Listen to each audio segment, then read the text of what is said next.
Hello, everybody. Welcome to another exciting episode of Jimmy's Jambox. We're here. We're back at it again, and we're going to get on into it. But before we do, as always, please make sure to like, subscribe, push all the buttons, do all the things. You know, I don't know where they are, but you do, and I trust you. With that being said, here's a quick word from our sponsors. Organic herbs and botanicals, skincare and edibles, wellness for body and mind. The Brothers Apothecary. Fine teas and remedies. Ronald Records. From indie gems to classic hits, discover the heart of local music. With live shows all the time, up close and personal, and regular releases on their in-house label. Ronald Records. Supporting the community, one track at a time. All right, thank y'all so much for watching. Again, shout out The Brothers Apothecary, Ronald Records, and Portland Water. Thanks for keeping us hydrated. And with that being said, let's go ahead and get on into it. Here is today's guest. What's going on? It's your man's Clue. Hello. What's up? Yeah, thank you so much for joining us. Appreciate you for having me. Yeah, man. Why don't you tell us a little bit about, who you are, where you're from, what you do? Give us that Tinder profile of your involvement with music. That's crazy. I just re-downloaded Tinder. Who I am? I mean, honestly, I'm just an R&B artist born and raised in North Carolina trying to bring R&B back. Oh, yeah. Let's really keep it short and sweet. I dig that. I dig that for sure. Yeah. What got you into music initially? Honestly, so look, I started singing when I was 8. Mm-hmm. Whole family grew up in church. My aunt was the choir director. Okay. My aunt had a set of twins. So my sister and my girl cousin, they were sopranos. My mom and my aunt were altos, and me and my cousin Chris, we was tenors. Every Sunday, every Thursday had practice, you know what I'm saying? We on there every Sunday, and that really got me into just music in general. And then I moved out here in 2018, and it just, I don't know. I just ran with it. Yeah. I had something to say and I kept saying it. I mean, you definitely had the foundation at that point. Did you ever play any instruments growing up, or was it all just choir? Yeah, it's crazy. I got into trumpet 6th, 7th, and 8th grade. Okay. Got the little award for best in my class and shit like that. Hell yeah. And then I still had the trumpet in 9th grade. Mm-hmm. But I wasn't taught what I needed, what I was supposed to be in middle school. So when I got to 9th grade and I took jazz band, I went to a performing arts high school. So everybody else was. Oh, so they were prepared. Yeah, they was on there. They was on there, and I was just like, oh, this is middle school training, literally. So I put that down. Went through the rest of 9th grade, and then 10th grade I picked up vocals and chorus. Okay. And I ran with it. So you grew up in it, and then you got educated in it. Yeah. You have a proper foundation in that. Because I got to watch my aunt. My aunt is my muse. I say my aunt and my cousin. That's definitely my muse. You know what I'm saying? So I got to watch them, and I got to mimic them and stuff like that. And once it really got time for me to hone in on my voice and stuff like that, it was, I don't know. Yeah. It felt natural. Yeah, I mean, you literally grew up through it. Yeah. And then what brought you out here in 2018? That's a story if y'all got time. Hey, it's your episode. Hey, man, let's get it. So we gonna make a long story short. I've been really wanting to tell this story. So I was going through a lot mentally. And I graduated high school in 2016. Come 2018, you know what I'm saying? I had moved around my hometown a whole lot, you know what I'm saying? My mom had already moved out of my hometown. And I was living with a roommate, living with my goddad and stuff like that, but I just wasn't happy. And then a deacon of my church that actually owned my aunt's house at the time, was crazy as hell. He let me stay in his house, gave me a car, you know what I'm saying? I already had a car, so I technically had 2 cars, was working a job, but from the outside looking in, it looked very, I looked happy, I looked stable, oh, you got this. Mm-hmm. That was the most unhappy I've ever been in my life. Yeah. You know what I'm saying? So going from that. And then I met a couple of friends that I had known through my goddad. They was starting a little shop or whatever, in the town that I went to high school in. I was helping them renovate the shop and stuff like that with my goddad. They were moving out to Bend. And I was like, oh yeah, I'll help y'all move and stuff like that. My grandma had just got me a new car and stuff like that. So I'm helping them move, you know what I'm saying? Just being me because I liked them, you know what I'm saying? It was cool. we was staying in an Airbnb. It was like a treehouse Airbnb. This shit was cool as hell. I'll never forget this shit because I got a photographic memory. I looked down from the ladder. Bro said, yo, what's your middle name? We buying you a plane ticket so you can move out here with us. What? I had been praying Hell to yeah. God. Hell yeah. Literally get out of my hometown. Like, I don't know. Like, I fit in, you know what I'm saying? Everybody call me Ralph back home, you know what I'm saying? Everybody know Ralph, I'm cool, like, but I've always wanted more for myself, you know what I'm saying? So I took that as that sign. Hell yeah. I packed one big ass bag and I left. I literally left. I gave my grandma the car back, cut some ties with a couple of people that didn't really approve of me moving out here, and I left. It was rocky to say the least. Yeah. I ain't gonna lie, when I moved out here, shit was cool for about 3 months and then they robbed me. Oh. They literally robbed me. And then I found out, like, before they robbed me, I found out they pretty much moved me out here to, like, take care of their newborn kid. It was just crazy. I was like, why else would somebody buy you a $500 plane ticket? I couldn't figure it out. And then it hit me one day, you know what I'm saying? And it was what it was, you know what I'm saying? I was talking to this dude that I had met online at the time, and like, you know how it is when you infatuated with somebody, you always at their house, you know what I'm saying? You always talking to them, you always seeing them. I had a job out here. By the time we moved out here, the dude that I was talking to gave me a 91 Eldorado Cadillac, bright red with cream seats. Okay. I'm a classic kid. Yeah. I took it, you know what I'm saying? I didn't have to be at the house. So I'm at his house. They didn't like the fact that I wasn't there to take care of their kid, but I still pay rent. They took it upon themselves. You know them big ass like remodeling dumpsters, like them slab dumpsters? She hit record, his wife, she hit record because it was a married couple. He set my shit on fire, stomped it all out, picked it up, threw it in a dumpster, ended the video, forged my signatures, cashed my last 2 checks from my job, and disappeared. Damn. And the only person I knew in this whole state at the time was the dude that I was dating. Oof. And I don't know. I've always wanted people to know that about me because people see me and like they'll like see my Instagram and they'll be like, oh, well, you're very opinionated. You go through that. Yeah, that's rough. And tell me that you wouldn't feel like you gonna stand on business for every single thing that you gonna say or do in your life. Yeah. And that's just how I feel, you know what I'm saying? I'm not an asshole, you know what I'm saying? I obviously can admit when I'm wrong and shit like that, but it's just, I've never met a person that went through that and is still in that same state. No, that's a tough. I made my whole life based off of that situation right now. Yeah. And that was the last 6.5 years of my life. You know what I'm saying? I knew nobody out here. I knew nothing about Oregon other than the Oregon Trail. Literally. That was from school, bro. And we know nobody paid attention to that. You didn't die of dysentery, so you're already doing better than most of them. I'm still here. Fuck it. Damn. Well, that's wild, man. But it's cool to see that, you know, obviously you're still here. You seem to be thriving in many ways, and you know you're making good music. Appreciate you. So you're making something happen with it. But appreciate you sharing that. That's a tough story, but you know you got through it. Yeah. Like I said, I ain't going nowhere. Hell yeah. Time for me to go. Well, before we talk about more of what you do with music in the present day, I do have a couple foundation questions I like to check in with everybody on. What's up? And this first one is one we ask early, it's one we ask often, and it's definitely a crowd favorite. What was the first album you ever bought with your own money? With my own money, 2014 Forest Hills Drive. Okay. By J. Cole. Yeah. It was a cool story. I smoke weed. I love weed. It's my shit. That's what it is. If you know me, you know me. Me and my mom lived in this townhome. There was like 2 stories. We both had our own room and own like joint, like it, like included bathroom in the room. The carpet came up high in the bathroom, so I didn't have to put a towel down. Had a window in my bathroom.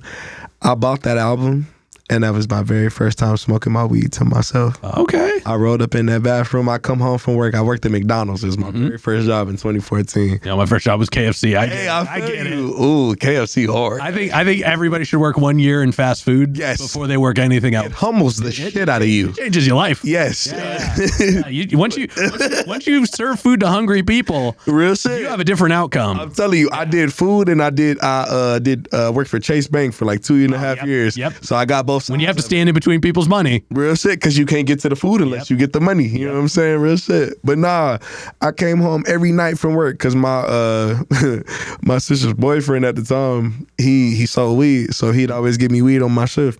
I come home, sit on my little toilet. I ain't even have to use the bathroom and nothing. I'm just sitting there smoking because it was my smoke spot. I'd bump that album from start to finish and sit there and smoke my whole fucking blunt. Hell yeah. Spray my little blunt powder in the bathroom, take a shower, come out the bathroom, smack. My mom is less than 5 feet away from me, and my mother is a hound. Like, back in the day, she did not play that weed shit. And it was just like, yeah, I just did my little shit. But yeah, it was a whole vibe. It got me into like the vibe of my music. Yeah. I feel like, you know what I'm saying? Just really like, cause I do that now. Like, it's weird. Like, I really want to drop an EP called Toilet Tunes. Okay. Cause like half of the music, honestly, like my whole album probably written on the toilet. Fair enough. It's Fair enough. weird as shit, but Well, it you worked. heard it here first, y'all. No. Toilet Tunes. I dig that, but hey, I mean, that's definitely a quality album to spend your money on. Real And shit. it was a pretty influential one. Yeah. Now, definitely. what was one of the first live shows you ever went to? That was like specifically one you wanted to go to. So like you saw it was happening, got tickets, and went to it. So I gotta tell a story. It's always a story. Yeah, that's all right. I had like a goal that until I was on that side, that I would never go to a live show for like a celebrity. You know what I'm saying? Like, I went to like homie shows, like circuit shows and stuff like that. Yeah. But I told myself that I wasn't gonna do it, and Masego came to the Roseland. Yep. And I was able to get in there for free after it was sold out. Okay. I went. Hell yeah. Hell yeah. That shit changed my life. Seeing that man play that fucking saxophone in person and seeing every single body in that building move in unison. Cause I have like a weird thing of like, I've never wanted to go to a show cause I'm like, oh, like what if people think I'm weird for recording? Everybody has their fucking phone out and is doing the same thing. Yep. And it was like one of the very first times, like my homie walked me upstairs with like the group of people that we were with. And it was the very first time in my life I just broke off. And I like excused my way through the crowd. Excuse me. And I got to a comfortable spot and I watched that show by my fucking self. Yep. And it felt so good to just like, I don't know. Because like growing up on the East, like we didn't really have a whole lot of like celebrities come and shit like that. Or like I wasn't really old enough to go to shows and shit like that. So like now that I am and shit like that, it's just like, damn, like really experiencing that and like having that influence, like how I do my music and like how I am as a person now. Excuse me. It was worth it. Yeah. It was Hell definitely yeah. worth it. Damn, Masego would have been crazy. Man. Was there anybody else on the show with him? Nah, it was just him, but I did link up with his drummer. Okay. I always told myself, because I knew how the Roseland was set up. I'm very like situational awareness. Like that's my shit. Yeah. I seen where they parked the tour buses and shit like that. I told myself if I ever got to go to a show at the Roseland, I'm gonna go to that back part where that fence is, and I'm gonna stand by the tour bus and I'm gonna smoke a blunt, and I'm gonna wait for one of them to come out. His fucking drummer opened the fucking gate and came outside. I was like, That's there it is. Yep. I walked up to him and said, hey, what's up, bro? Just talking to him, hit his little joint or whatever. Turns out I was born and raised in Winston-Salem, North Carolina. He lives in Raleigh, Durham area. Okay, yeah. Like an hour and a half outside my hometown. So he already knew where I was coming from. I was like, hey, bro, follow me up. Listen to my music and shit like that. And it's like, bro, be on tour. He's a Grammy Award winning like drummer and shit like that. So he don't really respond to shit like that. But like we had conversations and shit. And I'm like, I set that goal for myself 4 years ago. And you did it. And I did it. And it was just like, damn. Like it make you feel like you can do anything. Now I'm curious then, have you gone to any other shows since? Honestly, I went to the Charlie XCX and Troy Sivan show. I was supposed to go with my ex, but we had broke up before then. So well, you still have the tickets though. Yeah. I got floor seats. Yeah. Hey, yo, I was right beside the stage. It was tough. Man, I bet that was wild. Hell yeah. Man, look, that shit was lit as hell. And it's like, it's cool because like I was never really into that kind of music until like I met my ex. Yeah. He put me on some shit. I was like, hold on, Charlie Hard. And then I heard Troy, I want to say Troy dropped like for my birthday. Like, if not like maybe before, I had to look at my phone or whatever, but it was very close. That latest album was crazy. It was so tough. And just like having a different genre of music. I grew up like my mom mainly like grew me up on like R&B and like gospel and shit like that. Yeah. But like I got on hip hop, I got on rap, I got on country, I got on like reggaeton and shit like that. Like I've even listened to French music. You know what I'm saying? Like it's Yeah, real shit. I'm telling you, and they hard because like just the enunciation and like the passion that like different languages and Also, different. they do that they do that groove funk stuff real well. Like Patrice. Oh, so good. I'm talking about fuck me up. So good. Yeah. And it's just like you gotta move to it. You know what I'm saying? It's like, and the way I see it, yeah, anybody can sing in English. Even somebody who don't even you got people in Thailand who don't even know a lick of like actual English, but they can sing word for word in English and it's lit as shit. Yep. But hearing like the emotion and like just the drive in a different language. Yeah, it's something else. It's crazy. It make you want to keep doing it. You know what I'm saying? At least from my standpoint, shit. Yeah, no, for sure. For sure. Damn, I mean, that's definitely another wild show to have gone to. Yeah. All right, now before we get into you in the present day, What's up? Do you have a defining moment where you decided you wanted to take music more seriously? I mean, you were kind of in it from the beginning. Yeah. So if that line's a little blurred, that's totally fine. But is there a moment where you were just like, this is it? Definitely. So I was working at the bank. I was working at Chase Bank over in Beaverton, and I was a banker, and I met this lady. I can't remember her name. Shout out you though. She gave me a job at Menchie's Frogan. Okay, yeah. Shout out Menchie's. Real shit. I miss it. She gave me a managerial position. Damn. This is on the spot. Literally. Okay. She saw how I helped her with her money. It was lit as shit. She's like, do you need something? I was like, maybe let's go. Yeah, hell I yeah. always love a bag. Let's get it.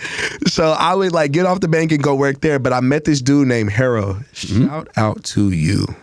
We don't talk no more. I love you. I'm going to send you this when I get it. You my guy. He got me literally into the Portland scene. I met him. He came in with this girl one day, he was just like randomly sampling yogurt. And like the questions he asked me and just the way he asked me, it reminded me of the East Coast, like heavily. And I don't know, we just vibed and we like exchanged information. And one night he was like, hey bro, pull up to the stew. We all just cooking in a room. They had a studio, just, like in a big ass like room. It was like 15 people in there, including me and Harold. I went in a booth and I sang something. I can't even remember what it was, but I sang something and I came out of the booth and everybody was just looking at me like, what the fuck? You can really sing type shit. And I let him have that. And then I rapped for him a little bit. Like I had some shit like that I had already had written out. So I spit that too. And I came out the booth and he was like, oh, this nigga can rap too. Fuck it. And like once I seen everybody's energy in there, like, cause I'm very energy based. I'm a Libra, L gang. But I love energy. I love feeling like authenticity from people. I hate fake shit. I can feel it in I literally, it's a weird thing I feel in the sternum of my chest. I feel when it's fake. And I don't know, I felt nothing fake from that room that night. And that was like, I always tell myself if I ever felt that in music, I'm gonna go with it. And I felt it that night. And that has always been my like defining moment because I knew I could sing. Yeah. I knew I could sing before I got up here, but I did not have the drive and I did not have the patience that I had until I moved up here and I had that moment. Hell yeah. It made me, and I'm very appreciative of everybody that was in that room. Damn, that's rad. That's rad. Well, thank you for sharing that. Hell yeah. All right, now with that being said, let's go ahead and get on into you in the present day. Hell yeah. We are going to get a super easy one out of the way. What's up? How'd you pick the name? Clue? Yeah. That's a funny one. So I was on Xbox Live. I wanted to rap before I started singing. Real shit, because I just always had shit to say. I talk fast. This is how I am. So I went by C100. Oh, okay. As most people like usually it already is. I went by C100 and I put it on my Xbox Live as like just the way that I spell it now. And people started calling me Clue. And I was like, because they read it in leet speech. Yeah. I was like, oh shit. And it was just like, oh, Clue, Clue, Clue. And it started getting deeper. Like I didn't have a clue what I was gonna write. I didn't have a clue what I was gonna show people. And then when I show people my shit, they didn't have a clue that I was gonna do that. You know what I'm saying? And I'm like, damn. And it's like the way I surprised myself and like just my life, my music, my sexuality, my person, like just how I present myself as a person. Like I'm a question mark. You know what I'm saying? Like, and it's just I ran with it. Your name has a period in it. They made me do that. They wouldn't let me do that. They wouldn't let me just leave it as like just Clue. On on like Spotify and like Apple Oh, Music. gotcha. I tried to put a like question mark in it. No special characters other than a period. And then I just tried to put clue, and it's like, we need something. It's like wasn't long enough. Oh, Like damn. that. Yeah, I hated it. I tried for an hour to try to make it what I wanted. Putting like 5 spaces. Literally, You're like, bro. yeah. Literally, it was shitty. But I was like, you know what? It's still my name. And it's cool because especially with your like, I don't know what I'm gonna do with this. I don't know what I'm gonna do with that. Right. This is it. That's what I'm saying. That It's a mystery. period itself could be the definitive. Like, this is my clue. Right. Literally. Yeah, I do that. Hell yeah. Thank you for sharing that. Yeah. Now let's go ahead and let's talk about your writing process a little bit. That's my We're going to break it up into chunks, but we're going to start right at the beginning. Okay. So when you get inspired, you're ready to make music. What are some of the things you do to get a track started? First of all, I rolled me a little blunt. Mm-hmm. You know, saying, gotta roll me some. Head over to the toilet. Yeah. Why you playing? Look, I found a light bulb in Target that has a speaker in it, and I put it in my bathroom. Okay. So yes, that is the thing. Either that, or I put my little headphones on because I have ADHD. So like, if I hear the smallest thing, I'm like, Yeah, you're going to look at it, not what you're doing. yeah, you know what I'm saying? I gotta be like either the light bulb speaker or like my headphones. Mm-hmm. And like sometimes I'll sit on my couch, but it's a weird process. It's like it also goes into like why my name is Clue as well. Mm-hmm. My writing process is like it's me, but it's cool. It's a subconscious version of me. Mm-hmm. I'm not in control of it all the way. Like I literally let like my emotions, the energy I feel, like some of the words I like say, I will choke myself up because I know I want like it made me want to tear up now. Like I know I want to say it and I have it in my heart, but I don't have the balls to say it. And then like when I'm in that vulnerable state, it just comes. You know what I'm saying? And it's like it's something that I've never seen in anybody else, but I've also never known that I've seen it in myself either, or that I had it. Yeah. You know, and it's just it flows. Because it's like I listen to like my old stuff like off of like my EP Toxic Love and stuff like that. And I'm like, damn, I had bars back then. But then I think about what I went through and it's like, I had the right to have those bars. My heart was hurting, you know. But yeah, No, I can see that for sure. Yeah. And then I guess as far as like beat selection stuff goes, do you make your own beats? Do you get them from someone else? Like, what do you know about picking the music that you're over? I'm working on like making my own shit because the beats that I have in my head are fucking insane. But I'm a YouTube baby right now. Okay, hey, there's nothing wrong with that. It's come a long way. Yeah, real shit. I mean, my beat selection is crazy. My ear is fucking disgusting. No, I mean, I have words about that when we get into more of your music as a whole. But no, I mean, definitely super strong. Thank you. And then once you get a track finished writing, now do you are you like pen to paper? Are you in the phone? Do you just do it off the top? Like, how do you go about getting the words down? So a little bit of all three. I write like the main like vocals and shit like that, like the hook, verses, and all of that. I write that in my phone. I never write my ad-libs, my harmonies, or like my like high notes and shit like that. Has never been written. I want to feel that when I get in there. Yeah, leave a little room to breathe in the music. You know what I'm saying? Because I want you to like hear me and like know that like when I got in there that I had something like ready to go. Yeah. But when it comes to like my ad-libs and like, yeah, those should be built on like the energy of like once you're listening to it, you can tell what it's gonna need to like add that extra layer. But until I get in there, I'm like, I don't know, because friends like a couple of my friends be like, oh yeah, I wrote the ad lib, and I'm like, I hear you, but an ad lib is in the moment, in my opinion. You know what I'm saying? It's and not to say it's like fake or anything, but it's just like let that be an interpretation of how you feel right after you just got done spitting that shit on that mic. You know what I'm saying? Like brush it out, brush the fire out. You know what I'm saying? That's just how I feel about it. No, I dig that. Appreciate it. And then once you get a track finished writing, so it doesn't have to be like record and release per se, but once you get it to the point where you're ready to like memorize it, get it out there, how long does it usually take you until you feel comfortable enough to perform a track? I'm gonna be honest with you. I've had like most of my tracks where like I'll spit it a total of 7 times before like the night's done. And then I wake up in the morning and I know word for word. Okay. And then I'm like, every song, like I have this weird thing where like every song that like I'll record a video for on Instagram just to see how it sounds. People will think it's like for them to like show off my music. Fuck no, it's for me. I just want to hear how it sounds. You know what I'm saying? I want to hear if it sounds right, if it sounds goofy. Every song that I've put on my story, I've like posted on my page, has been a hit. Like ever since, you know what I'm saying? And like that's usually where I go. From there, I'm like, oh, damn. Or like I'll write it down from like, you know what I'm saying? Like I'll put the little captions on my shit so you know what I'm saying, but I can really go back when I sober up if I have been drinking. Just to see like, damn, you really said that. You know what I'm saying? Like you was talking your shit. Yeah. Hell yeah. Well, that's right. Yeah, I could never. I know all the words to like 7 songs, and that's like that's it. That's the entire catalog. If you're like, you heard the song, I'm like, yep. What are the words? Couldn't tell you. So, I don't know. Anytime people have got their stuff locked out, I'm always super impressed by it. But now let's go ahead and let's talk about your music a little bit. So I jumped on ye old Spotify. Let's get it. Got a grip of music going all the way back to 2020. Yes, sir. Very beginning. Your sound is definitely a vibe. Like I went back to It's Okay. And like that just that's like, my shit. And I was hooked. And as time progressed, because I checked out all of it. Yeah. And as time progressed, your sound definitely develops. And it develops in a really cool way. Thank you. And there was like the jump from like 22 to 23. Yeah.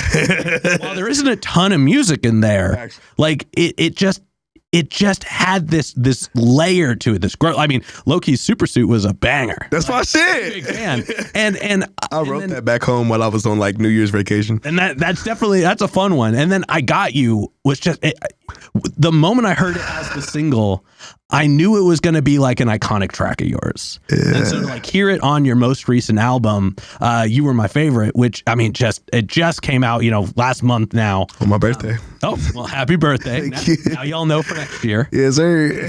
I mean, and I'm going to share my thoughts, but please, it's going to go kind of long. So please, like, I'm just preparing you now. First of all, it's an awesome body of work. Like 10 out of 10, 0 skip album. Thank you. Selection. This is on the words here. The beat selection, quality. Thank you so much, because I love a good beat. Yeah, I mean, like there were smooth tracks, there were dancey tracks, there were emotional tracks, but what really stood out to me was the depth. It was the variability of your voice. You brought something different in every track, and on top of being super melodic and super articulate, there was like a grit to it, as well as like a tonality that just really made your voice stand out. And this is going to be a weird take. It felt like a mix of like T-Pain, Chuck Sutton, and Phil Collins. Let's go. Yeah, I mean, if that makes sense. Oh no, I love it. I love it. And since I'm already sharing thoughts, Funkadoodle-Doo is amazing. Thank you so much, bro. It might be my favorite track on the album. Appreciate you so much. It just landed in such a cool way. Thank you. I've been going long enough. I want to kind of turn it back to you. I am curious to know, what are some of your favorite tracks of yours? Honestly, and I'm gonna say this on camera. Man, it's gonna be the one. I wrote that album about the last relationship that I was in. I mean, the name kind of gives it away. Literally. Yeah. It was supposed to be You Are My Favorite, or You're My Favorite, because we were dating when I wrote it. He actually makes music too. That's him on I Got You. Gotcha. Okay. Yeah. That he sings and makes sense. Yep. He sings and plays piano too. He's fucking amazing. It's crazy. While that relationship was definitely rocky for what it was supposed to be, that was the best relationship I've ever had in my life. Best person I've ever met in my life. To this day, sweetest person I've ever met in my life. Honest, I would not have. Oh man, it's gonna fuck me up. I got you. I would not have wanted to write another album about somebody else in my life. Yeah, I put it that way. Even if I do find somebody that's better than him, if shit doesn't, but yeah, I'm gonna catch you there on that one. You'll find people in the future. Yeah. Better it won't hit. Better or worse isn't the right variable to have. You know what I mean? Like, it's one of those things where you're going to be a different person. Facts. They'll be different people. Facts. They'll be different. Like, Facts. You don't have to compare and contrast into that. Exactly. But, you wrote an amazing album because of it. Yeah. You know what I mean? Like, that's something to be proud of, regardless of the outcome. Oh, no, 100%. I'm more than proud of it, honestly. But I say all of that to say what I was getting to. You said Funkadoodle-Doo. We had a word was Funkle-Doo-Doo-Doo. That simply meant that if one of us just had a bad day, that you just say that word and the other one would just respect it. Gotcha. Okay. You know what I'm saying? Like there were no questions, there were no like pressing or anything like that. And yeah, it happened. You know, we had a day where like he said it and I was just like, all right, I had to back off. And then once he left that night, I wrote that song. Damn. Literally. Yeah. Every song on that album is about him or a situation that involved him. Yeah. Yeah. Well, I mean, like I said, it's a really cool track. Thank you. I don't know if I assume you're familiar with T-Pain's catalog. Hell yeah, come on now. So, you know the Oblivion album? Yes. Yes. Yes. Yes. That gave me so many feels from moments in that album. Facts. And just that, like that track Facts. had. Because that wasn't T, that was Teddy. Mm-hmm. That was Theodore. Yeah. But getting back to the original question, what are some of your favorite tracks of yours? Facts. Specifically to perform. Like, what are the ones that like you love to get out there and hype up? Definitely Pull Up. Mm-hmm. That's my shit. Letter to a Hater. That's definitely my shit. Yeah, hell yeah. I had to talk my shit on that. Mm-hmm. What's some more? Yosemite was definitely my shit because it's sentimental. Man, that track. I didn't make any notes about it specifically. I really wish we had gotten an opportunity to sit down and do a whole tuned in episode on that. On the album. But Yosemite, I mean, yeah, we might have you come back anyway. I'm with it. It had already been out, but like that track was the one. Like I try to I go through everybody's in the beginning. I'll like listen to the first like 5 tracks available, and then just go through the 5 that Spotify suggests, before going the rest of the way through. And when that one came on, I kind of had to stop what I was doing. I feel that. Like I sat down and just like listened Real shit. to that one, and then, That's what I wanted. It came back again because it played the single first, and then it played the album one after. Yep. Or no, other way around. It played the album one and then the single one, and I was just like, run it back. I'm not gonna skip this. I'm gonna let it play again. It's definitely a jam. Thank you so much. Real shit. Yeah, I appreciate that. Hell yeah. But now let's go ahead and let's talk about music you're working on. Ooh. Talk about stuff that isn't out yet without giving away too much. And I know you just put out an album, but I'm sure you got something cooking. What can we look forward to as far as like new stuff is concerned? The Heartbreak Kid. Ah, okay. HBK, I'm on my Shawn Michaels shit. Okay.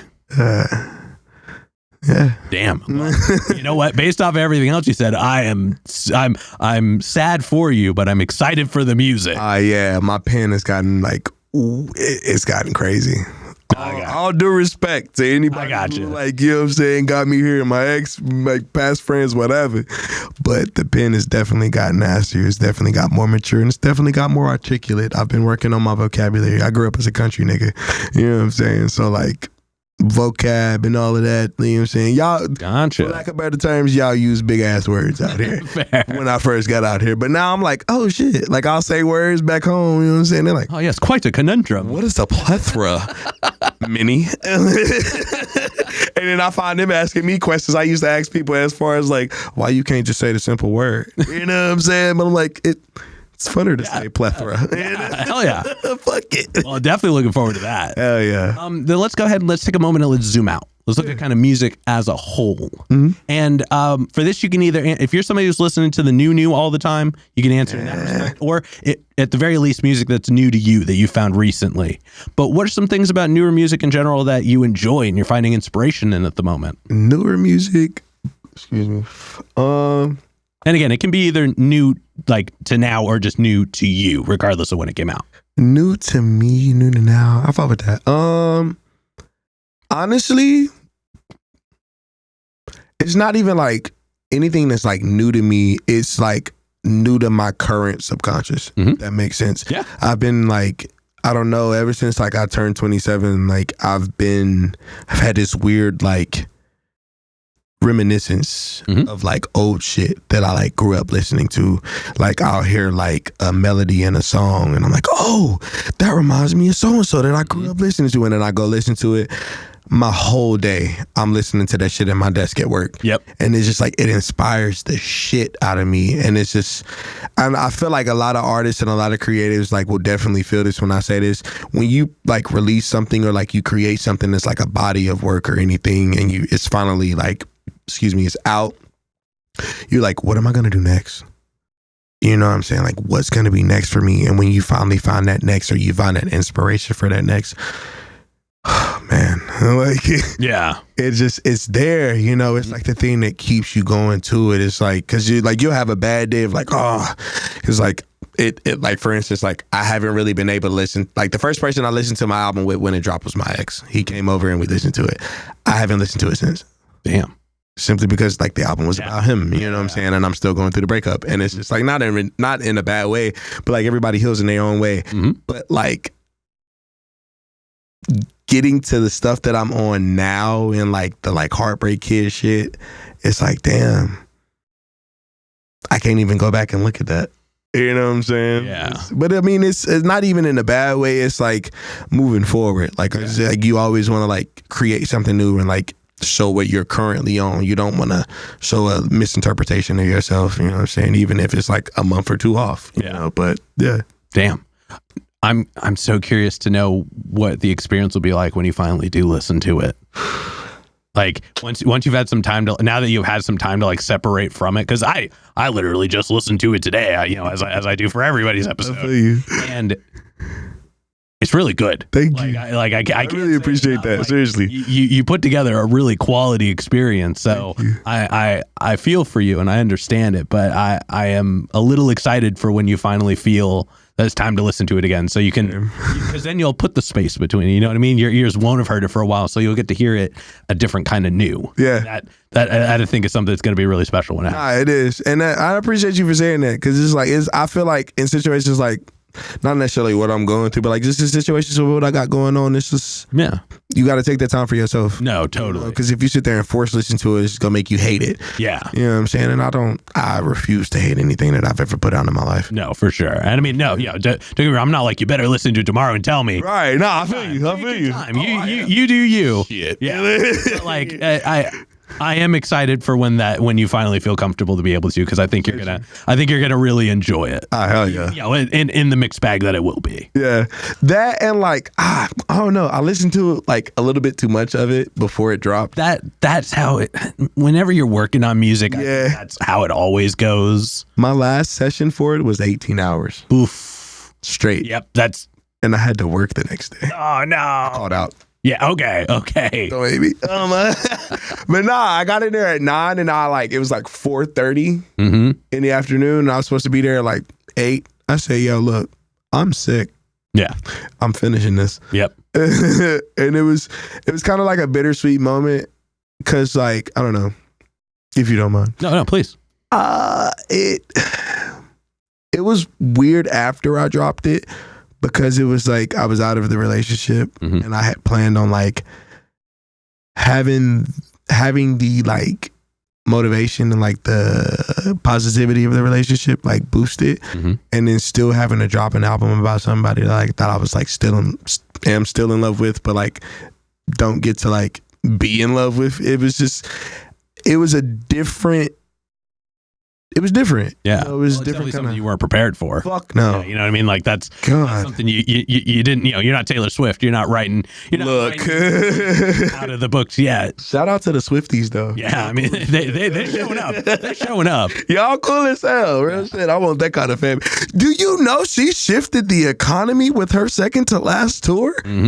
And when my ex went, I was like, hey, you better boost the economy, bitch. I can't be mad at you. Because if you got the juice to boost the economy with just a simple ticket sale for a tour, you got it. Oh, dude, I mean, her world tour is the world tour to end all world tours. Literally. And I'm not mad at her. No. People be hating on her like, what do you mean? That's a bag. Yeah. And she is living her life talking her shit. Well, and she's at least out there doing it. Real shit. Like it's not like she's like phoning it in. She's not showing up and sitting on a stool and just playing the hits and leaving. I'm telling you. She's giving people a show. Singing. She's giving people a show. Yeah. I love it. Hey, her and Adele. I want to go to an Adele concert before I die. Yeah. Hell yeah. Real shit. Because like seeing her like performing, like the way she interacts with the crowd and stuff like that, it's like.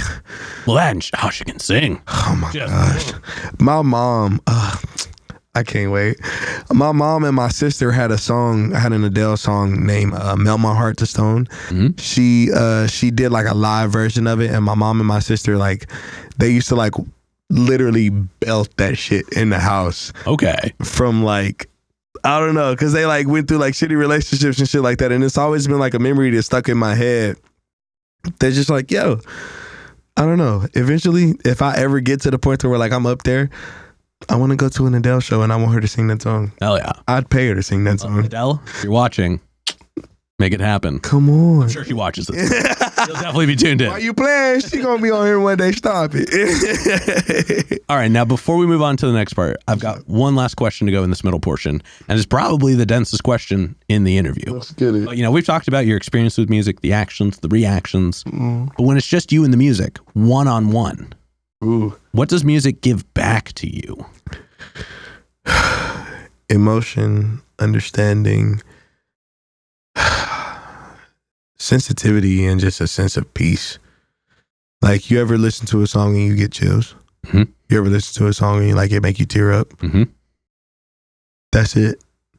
Cause like people can say something to you, people can like say a phrase to you that'll trigger you and make you cry. But music, nobody has to be around. It's just you and what you're listening to.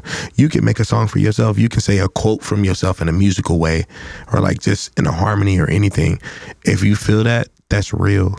You can't, like, music is so raw, in my opinion, and it's such a raw form of emotion, and you can't fake it. And when you try to fake it, it's not hidden. You know what I'm saying? It's in your face, and I've always been an in your face kind of person, and I've loved to like surround myself around like in your face kind of stuff. And it's just music, you can't run from it. It's either good or bad. There's always like, I wouldn't say there's no in between. There's definitely in between. It's like, I mean, but that's that still exists. Hey, yeah, I'm talking about hit the shoulders, boy. Real shit. But like, it's always up to like that person's interpretation or that person's opinion, and I love people's opinion. You know what I'm saying? People are like, I feel like people nowadays don't want to hear other people's side of it, but if like, say you're wrong and they're right, if you're never wrong, how can you be right? Yeah. You know what I'm saying? It's like, and then vice versa. You know, we're here to teach each other shit, and I feel like music is a very, very big way of doing that. Because I have homies like, shout out Mario. I have multiple homies that like listen to like death metal and like shit like that, and they love my music. And you've heard it. I don't make death metal. Oh man, I was listening to the wrong album. I'm sorry. You feel me? Like, I was in there, you know what I'm saying? I'm pumping, you know what I'm saying? Head knocking and everything, bro. Yeah. But like, to have that's like, again, tying into my name, like the whole Clue aspect is like, I have people that like all black, like punked out, you know what I'm saying? Metal shows, pits, everything. I have a homie named Phil I went to middle school with. He's been moshing since we literally were in middle school. He fucks with my music so tough. Oh yeah. He's literally a music teacher at a high school. He did like an assessment with his kids and he made them listen to my album and they graded it. All of them fucked with it. Hell yeah. And it's like, I want I don't give a fuck about genre. I want age groups. Yeah. I want people. You know what I'm saying? Cause like that's the thing to me. Cause like you look at me and you would never think I listen to country. You never think I listen to alternative or anything like that. But if I was to like pull up my phone and like put my playlist on the camera, you'd see a different side. So Yeah. it's like it goes into like the whole Clue shit like that. You know what I'm saying? It's all roped in. It's crazy. Well, thank you so much for sharing that. Yeah. All right, now that being said, we're going to go ahead and we're going to move on to some hypothetical questions. Let's get it. Remember these? Favorite. Sky's the limits. The questions are all made up, so the answers are allowed to be as well. But this first one's pretty straightforward. Okay. If you could work with any one person, the only requirement is they have to be alive. Who would you want to work with, and how would you want to work with them? Who? Janae Aiko. Oh, hell yeah. Hell yeah. Damn, Janae, if you're watching. Oh my God. I'd cry. Oh, that'd be amazing. Gosh, I got like, make a track with him and then come and be on the show with me. Oh my God. Sit right here, love. Yeah. Please. Oh my gosh. Oh, so good. And how, my gosh, have you seen her tiny desk? I have not. She did a home tiny desk where she did like the sound bowls and shit like that. And like, damn it, I haven't watched it. Honestly, I know what I'm doing after this. Please, like, cause man, honestly, her Apple Music bio, it literally says that she makes music that is good for your soul. Damn. and good for your chakras. It's like chakra aligning. Mhm. I've always been big on energy. I've always been big on shit like that. And the fact that she makes music for you like to study to, Mm-hmm. but it's so real. And if you listen to her lyrics, you can hear that she went through real life shit and she's singing it so fucking softly Yeah. and so subtly. Like, this is shit that hurt her as a person. Mm-hmm. She's still willing to share that with you and just be honest and just be vulnerable. It's Yeah, to be that lightning rod between the pain. yeah, you know what I'm saying? And just being a vehicle to get it to other people and make other people like myself feel comfortable, like expressing that and stuff like that. It's just important to me. She made me take the glasses off. Fuck it. Like, it's nothing like it. You know what I'm saying? I honestly, even if we didn't make music, I'd simply love to be in a room with her and smoke a blunt. Hell yeah. You know what I'm saying? Just to pick her brain. You know what I'm saying? And like, Man, trust me, I'm in the same boat for a lot of respects for that's why I do this. You know what I mean? Like, seriously, the conversations that people can bring out of the way that they create their art is so impactful. It's and real. so amazing. And there are so many people that are so good at it. Yeah. You know? So, yeah, no, I could definitely feel that. That's a real thing. Now, subsequently, who's a local artist that you're aware of that you haven't gotten to connect with yet? Shit. Damn, that's a good one. Honestly, I'm gonna just say what come to mind. Lambo Lawson. Yo, hell yeah, shout out Lambo. Real shit. Shout out Lambo. That nigga cool as hell. But like, the reason I say that, and I'm gonna send this shit to that nigga too. I'm gonna screen record the clip and I'm gonna send it to you. He strikes me as somebody who is not scared to fret outside of his genre that he sticks to. Whatever that may be, because respectfully, I don't feel like he fits in one box. No, very much so. I will never put that man in one box.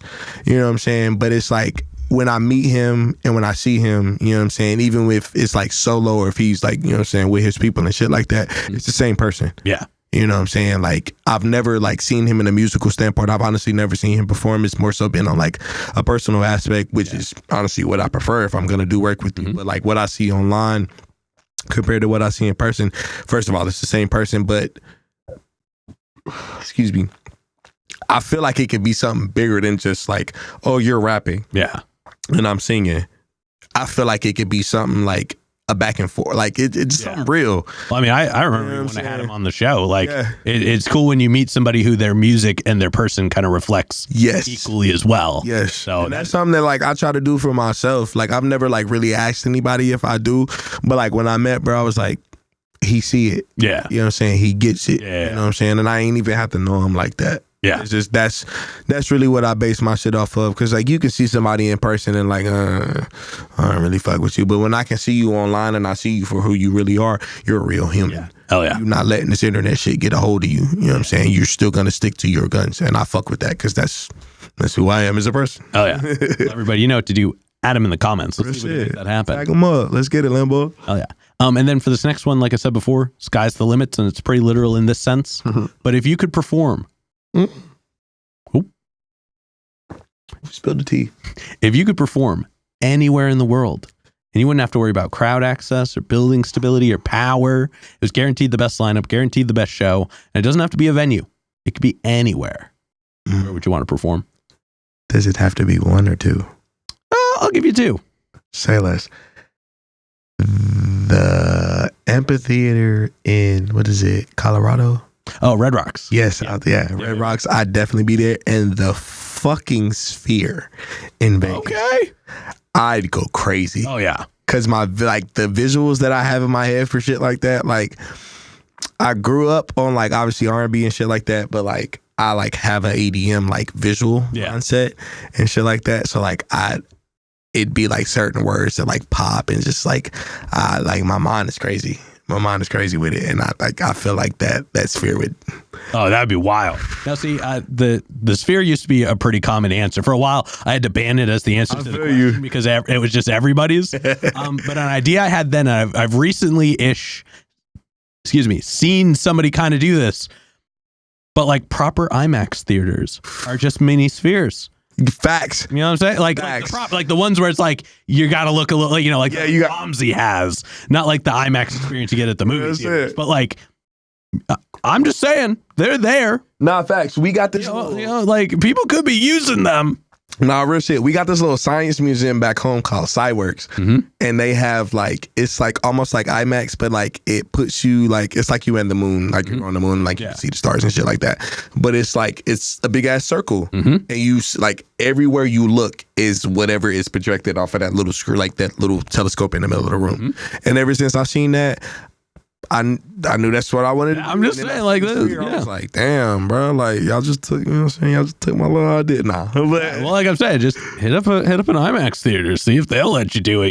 Put me on game. You know what I'm saying? You could. They're the smaller ones you could get prepared for on, and then when you get there, you already ready. We here. Yeah, you already ready. Yeah. Hey man, I'm gonna have you in the back doing audio and video. Let's get it. Right, y'all heard it first. Hell yeah. All right. And then to wrap up the hypothetical question.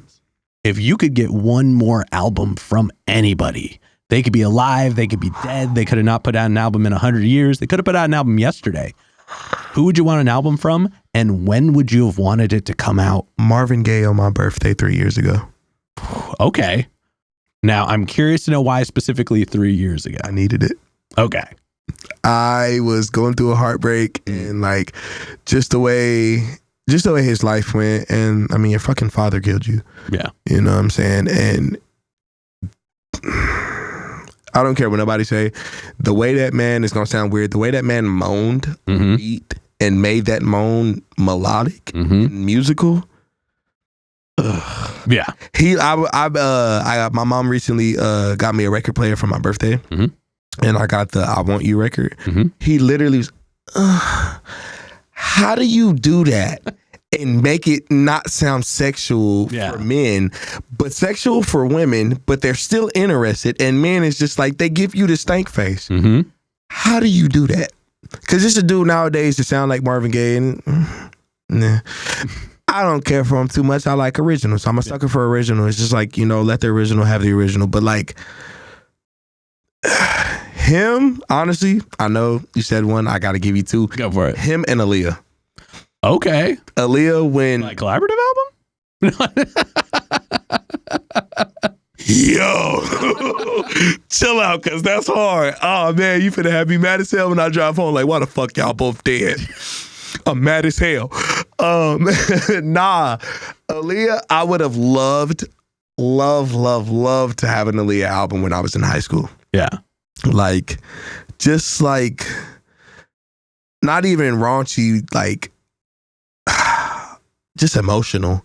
You know, tell people what you're going through, you know, because at that point she would have been divorced from R. Kelly probably.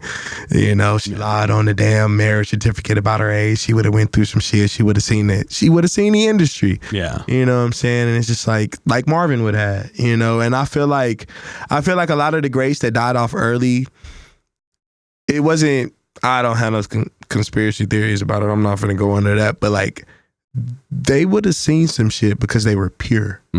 They made music. Yeah. They were entertainers second, but the music was really where they honed in. Yeah. You know what I'm saying? And I wouldn't say like music has died, but it's just like it ain't that. You know, I often wonder with a lot of like particularly iconic artists, like, you know, Tupac, obviously easy one out of the way. Jimi Hendrix, like big name one. Like there were certain people they were influential and they kind of died at their peak.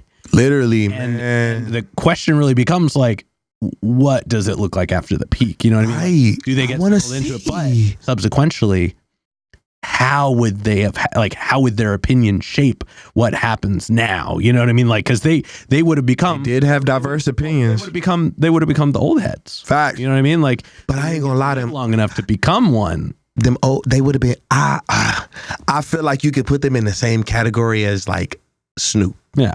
Well, I mean, yeah, like that's like an old head, you know what I'm saying? Like now he is literally he is one of the grandfathers. Literally, bro, I want to smoke a blunt with that man so fucking bad. Yeah. Like just well, I mean, like I even think like, you know, like KRS-One, who like, you know, he's over there doing stuff. You know, he's got still he's like teaching, he's like making things happen. And like he has his opinions matter. Real shit. When he is brought into the conversation as the person that he is, It ain't little. he's speaking from the beginning. Real He's shit. speaking from a time where he was present Yup. for it flourishing. And it's like you have no choice but to respect it. And that's the shit that like I love in like original music and like original art and stuff like that. It's like it's not tainted by the internet. Yeah. You know, it's not tainted by people's opinions or like what the tabloid said that you did in your personal life that really should have remained in your personal life. You know what I'm saying? It's just, I don't know. Damn, you hit the nail on the head with that. Real shit. You had me thinking on the ride home like, damn. All right. Real shit. Yeah. All right. Well, that being said, we're going to go ahead and start wrapping this up. Let's get it. What can we look forward to between, let's say, now and May? Ooh, now in May? Like I said, definitely the Heartbreak Kid shit. I'm gonna get my words out. I got a bar in a song that I'm like probably gonna drop before like an EP, like right after the album. I say like maybe 2-3 months. It's like what is it? What did I say? Damn. I pretty much said like I said bangers off fall, save that sad shit for winter.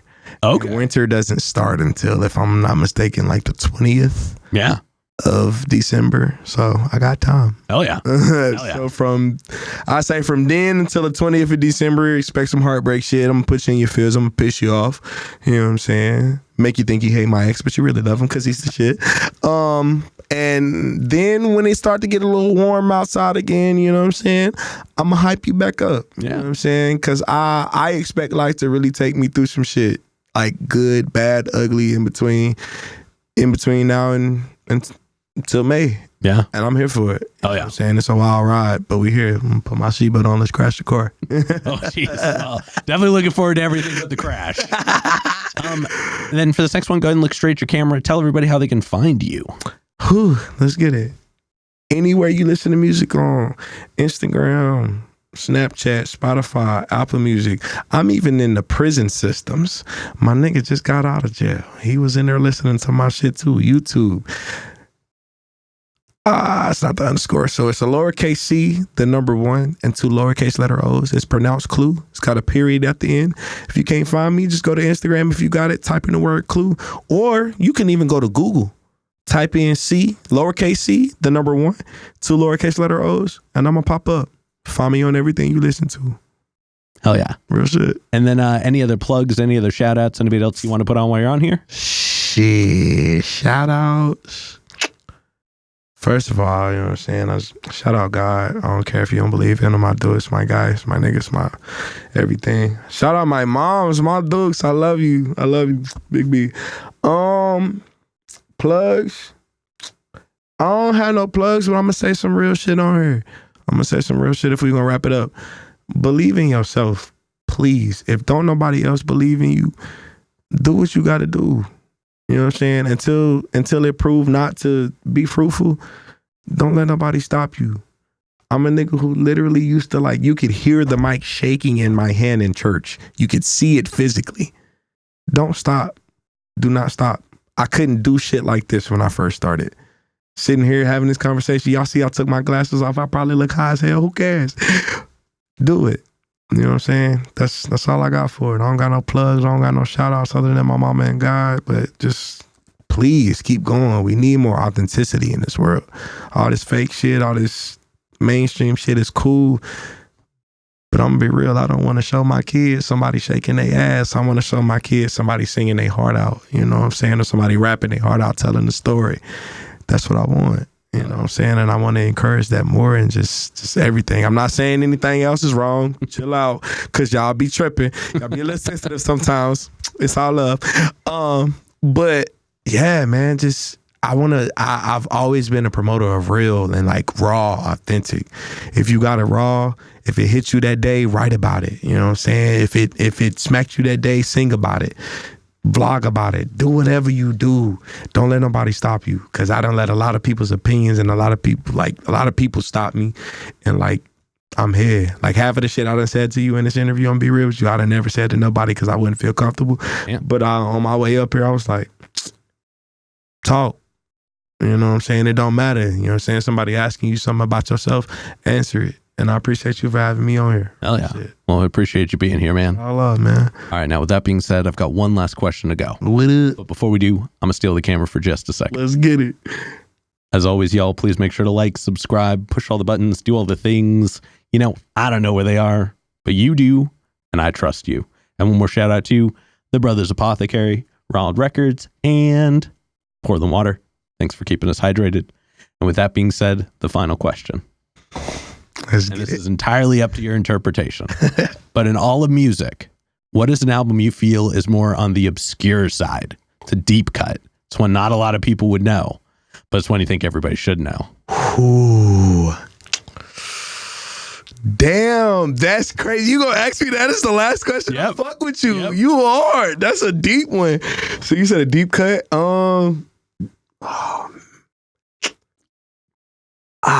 Man. Shit. That's good. I don't even know. Hold on. Can I look through my phone? Yeah, you're fine. Oh shit. I don't even know. Hold on. Let me see something. So a deep cut. Ooh.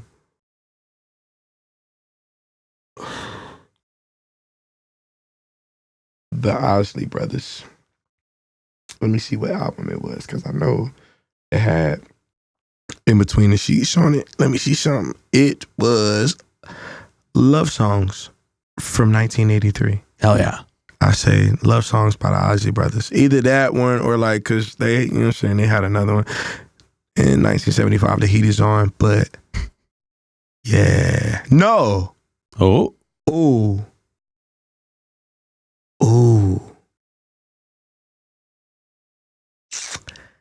I honestly gotta go with instead of that.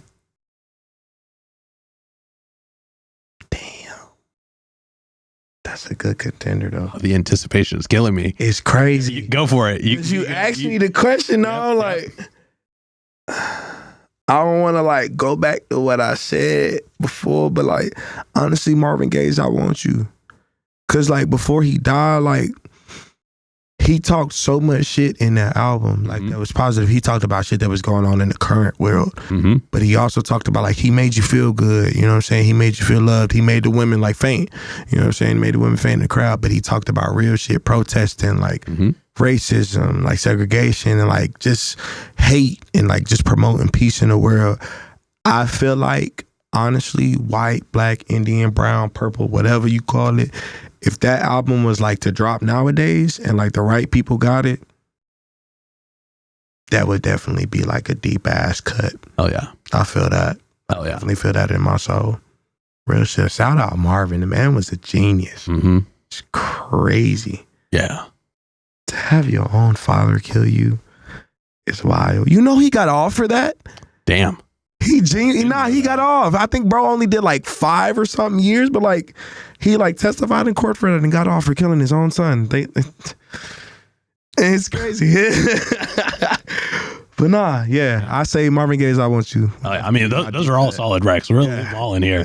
Let's get it. All right, but with that being said, we're going to go ahead and wrap this up. Thank you so much for joining us today. Yeah, I appreciate you for having me on here, man. I like I said, before we started, you know what I'm saying, off camera, I said I appreciate you for giving me a, you know what I'm saying, platform for just being able to talk my shit. And I really mean that. You know what I'm saying? I've been up here for 6.5, almost 7 years, and just being able to like constantly update people on my story and just like actually give it like a mature, updated, like more conscious version of what I got going on right now. I really appreciate you for that. Seriously. Of course, man. Of course. That eyes.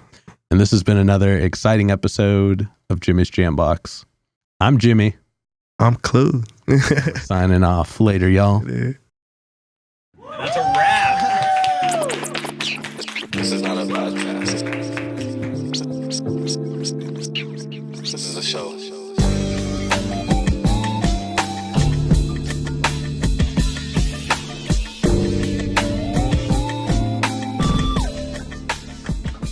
Keep jamming.